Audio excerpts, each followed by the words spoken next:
मिथुन लड़ीवाला। आज हम पढ़ने वाले हैं comparative between two rubrics. Okay, last time हमने देखा है कि काली कार्प और डलका मारा कैसे बिहेव करती है।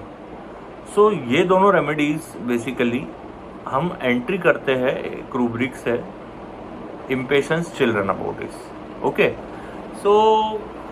ये रूब्रिक जो है वो मोस्टली कंफ्यूज होता है कॉमन लोगों को, नए लोगों को एंजाइटी चिल्ड्रन अबाउट इस से।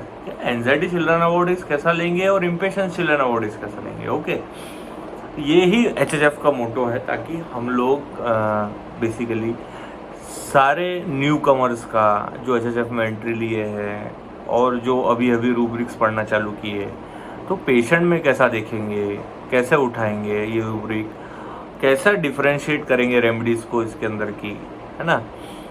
ये रूब्रिक्स उठाने में हमें कन्फ्यूजन ना हो क्योंकि अगर हम इम्पेशंस की जगह एंजाइटी उठाते हैं और एंजाइटी की जगह इम्पेशंस उठाते हैं रूब्रिक, तो हमारा प्रिस्क्रिप्शन रॉन्ग हो सकता है बेसिकली, है ना। तो हमें ये समझना है कि इम्पेशंस कब लेना है और एंजाइटी कब लेना है। ओके, इम्पेशंस चिल्ड्रन अबाउट और एंजाइटी चिल्ड्रन अबाउट अगर हम क्लब करेंगे तो हमें एक ही रेमेडी मिलती है सिंथेसिस रेपर्टरी के हिसाब से, वो है हीरोइनम।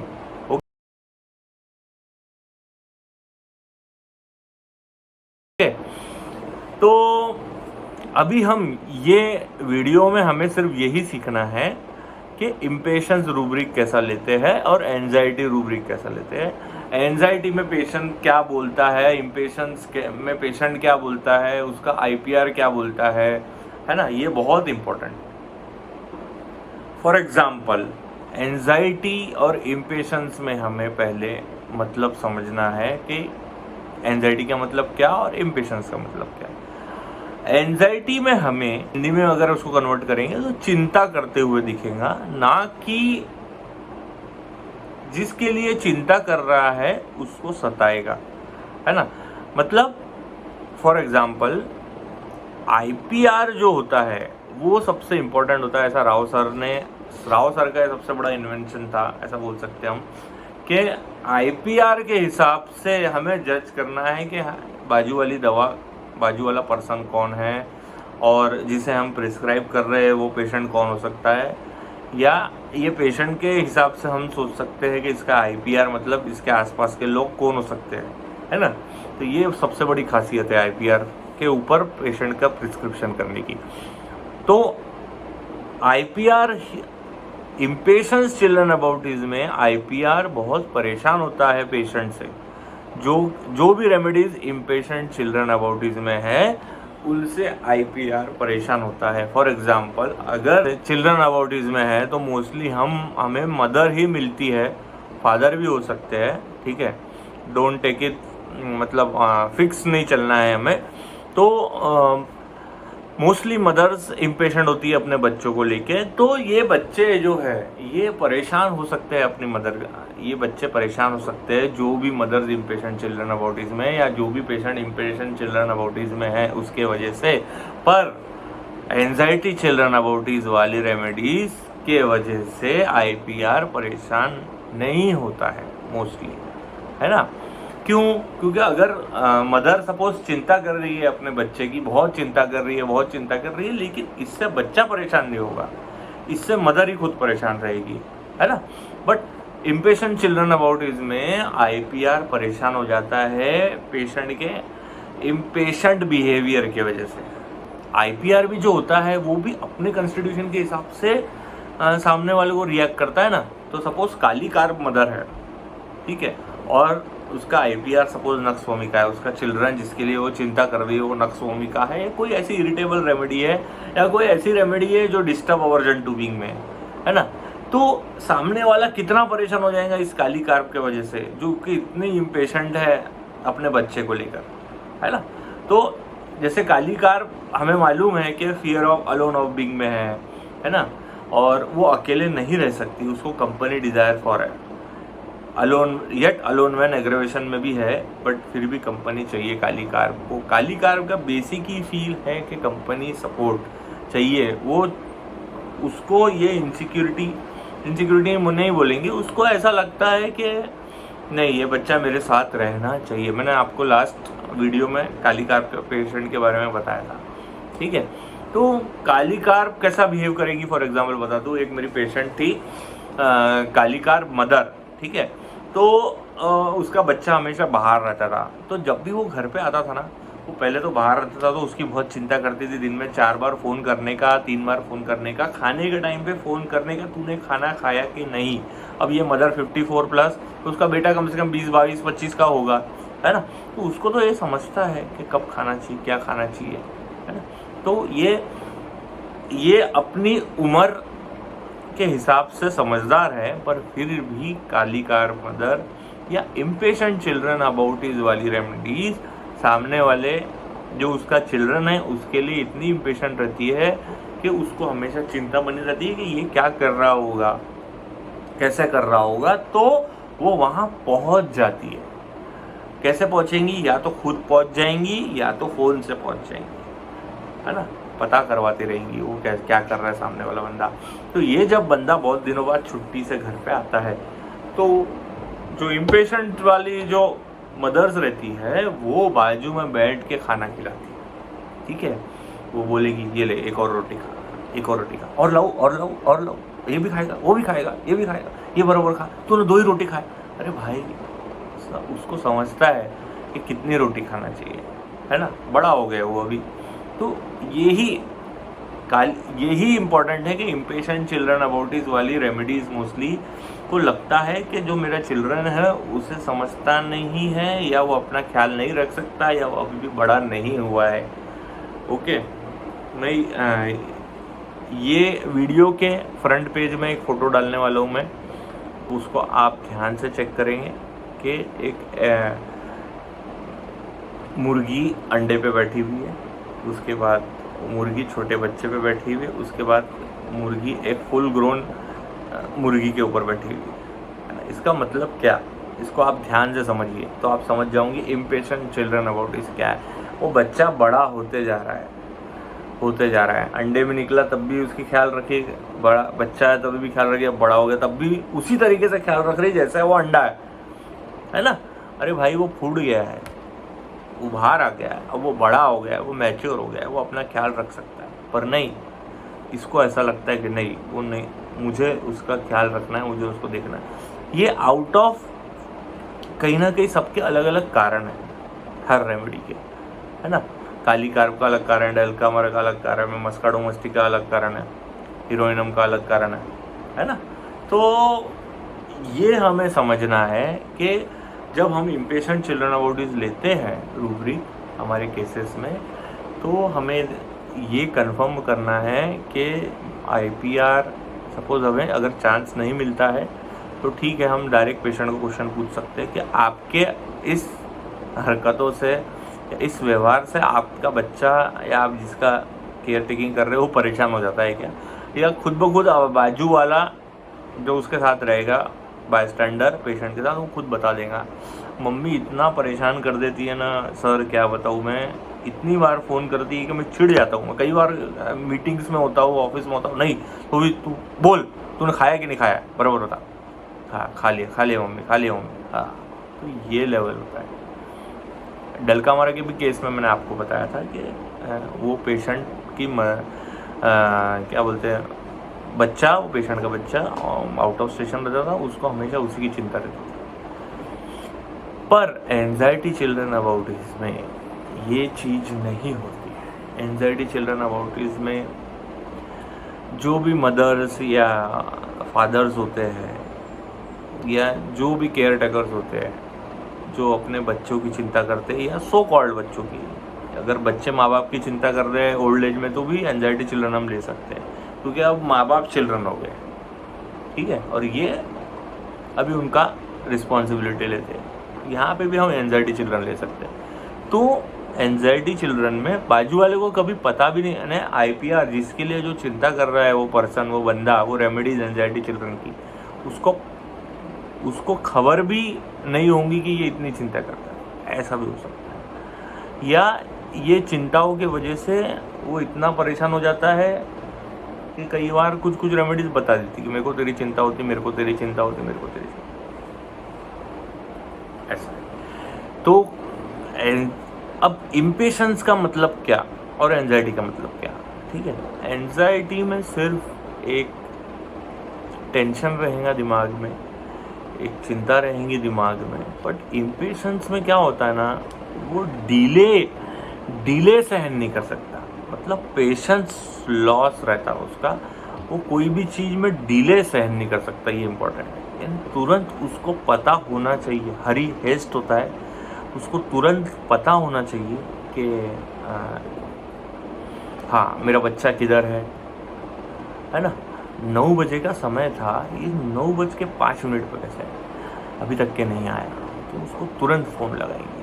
अगर फ़ोन नहीं उठाता है सामने वाला बंदा, तो वो इतनी परेशान हो सकती है, इतनी परेशान हो सकती है, इसकी कोई लिमिट नहीं। वो 10 कॉल 15 कॉल कर देंगी। अगर 1 घंटा सपोज लेट हो गया इम्पेशेंट चिल्ड्रन अबाउट वाले रेमेडीज़ को, तो वो 10 15 20 कॉल कर सकती है, उसके ऑफिस में फ़ोन कर सकती है, उसके फ्रेंड को फ़ोन कर सकती है, अरे मेरा बेटा रोज़ 9 बजे आ जाता है, आज 9:15 बज गई, आज 10 बज गई, तो अभी तक के नहीं पहुंचा। मतलब ये लेवल का इम्पेशेंट चिल्ड्रन अबाउट इस वाली रेमेडीज़ को होता है, जिसके वजह से उसका IPR परेशान हो जाता है, ठीक है।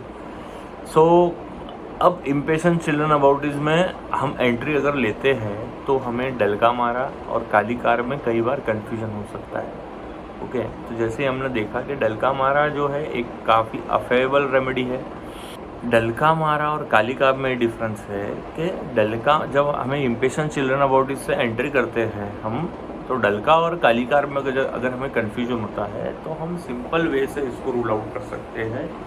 काली कार जो है एक्चुअली रिस्पॉन्सिबल है, duty too much sense of duty में है, रिस्पॉन्सिबिलिटी में है, लव फॉर फैमिली में है ना। बट डलका मारा सिर्फ एंजाइटी फैमिली में है, लव फैमिली में नहीं है, रिस्पॉन्सिबिलिटी में नहीं है, ड्यूटी में नहीं है। बल्कि डलका मारा जो है एक आउट गोइंग लेडी है, एक सोशल लेडी हो सकती है, सोशल पर्सन हो सकता है, क्योंकि वो बहुत अफेबल होता है, ओके, बहुत ही एक्सट्रोवर्टेड होता है और टेस्टफुल होता है, बात करने में बहुत अच्छा होता है, बिजी रहना चाहता है हमेशा, और जो निकलता है बाहर वही रिलेटिव्स की चिंता कर सकता है, केयरफुल ऑफ रिलेटिव्स में है, पर लव फैमिली में नहीं है, केयरफुल ऑफ अदर्स में नहीं है, रिस्पॉन्सिबिलिटी में नहीं है, ड्यूटी में नहीं है। बल्कि डलका मारा duty aversion to domestic duty में है। मैंने आपको केस जो बताया था लास्ट डलका मारा, उसमें भी देखा होगा कि अगेन मैं वो रिपीट करता हूँ कि वो लेडी जो थी उसको हाथ में प्रॉब्लम क्यों आया था, वो आपको लास्ट वीडियो देखना पड़ेगा। हाथ में प्रॉब्लम उसको इसलिए आया था, मैं शॉर्ट में डिस्क्राइब कर रहा हूँ, कि वो जनरली ऑफिस का वर्क करती थी, उसका घर का काम पूरा उसकी मदर इन लॉ संभालती थी। मदर इन लॉ डेथ के बाद वो उसको घर का भी काम संभालना पड़ रहा था, और वो घर का और ऑफिस का काम एक साथ मैनेज नहीं कर पा रही थी, इसलिए उसका एक रूब्रिक है delusion, he can not accomplish her work, है ना। और absorbed as if what would became of him, मतलब ये काम मैं नहीं कर पा रही हूँ, पता नहीं मेरे साथ क्या होगा, कैसा होगा, वही थॉट प्रोसेस में होती है, कैसे मैनेज करूँ, है ना। ये डलका मारा। तो डलका मारा जो है हमेशा बिजी रखना चाहती है अपने आप को, और खाली रही तो रेस्टलेस हो जाती है, रेस्टलेसनेस इडल है ना। Anxiety family about, anxiety others for, anxiety level तक के है ना, उसको अपने काम में रहना ज़्यादा पसंद है, बिजी रहना ज़्यादा पसंद है, घर का काम करना बिल्कुल पसंद नहीं। मोस्टली डलका हमारा duty aversion to domestic duty में है, ठीक है। ये डिफरेंस अगर काली कार से करेंगे तो काली कार अपने घर के लिए दिलो जान लगा देता है ना।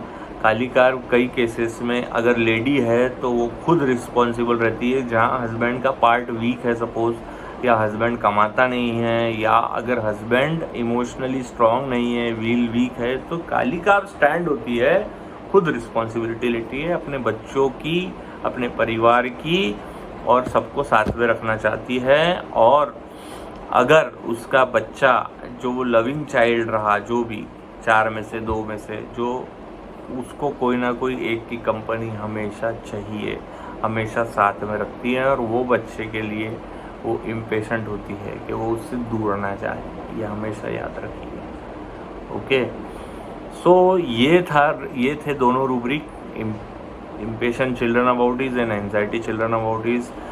एंजाइटी चिल्ड्रन अबाउट इज में काफ़ी कॉमन रेमेडीज है, arsenic, sepia, bambusa, sulphur, cuprum met, phosphorus, symphytum, vanilla, rhus tox, पॉलिस्टरिनम।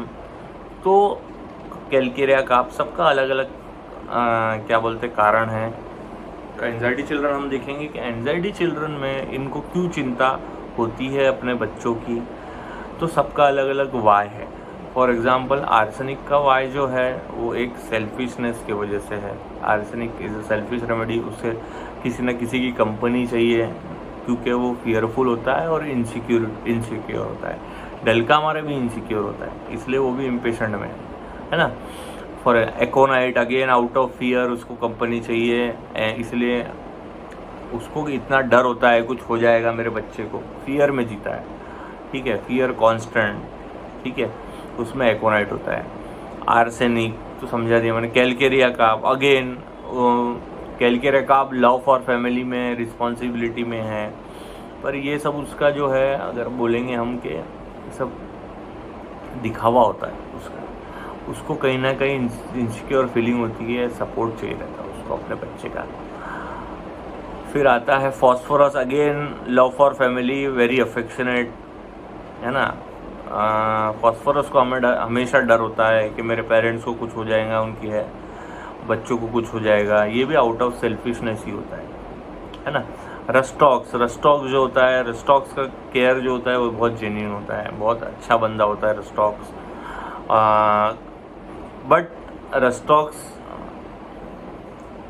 का जो फियर होता है वो बहुत एक्सट्रीम लेवल पे होता है, फियर डिज़ास्टर में होता है उसको। मतलब वो ये लेवल तक सोच लेता है कि बच्चा अगर पढ़ेगा नहीं तो क्या होगा आगे, वो क्या बोलते हैं इधर उधर भटकेगा, नौकरी नहीं मिलेंगी, फिर उसको खाने के लाले हो जाएंगे, फिर वो उसको तकलीफ हो जाएगी, फिर वो इधर उधर मांगेगा। मतलब बहुत दूर सोच लेता है रस्टॉक्स। सुपरस्टिशियस होता है बहुत, मतलब जल्दी टूट जाता है, इस लेवल का होता है रस्टॉक्स। वेनिला का एंजाइटी जो है वो out of order disorder sensitive case of होता है। Vanilla exalted love for family में, बहुत प्यार दिखाने वाला, पर उसका ये फीलिंग होता है कि मेरे हिसाब से होना चाहिए, है ना।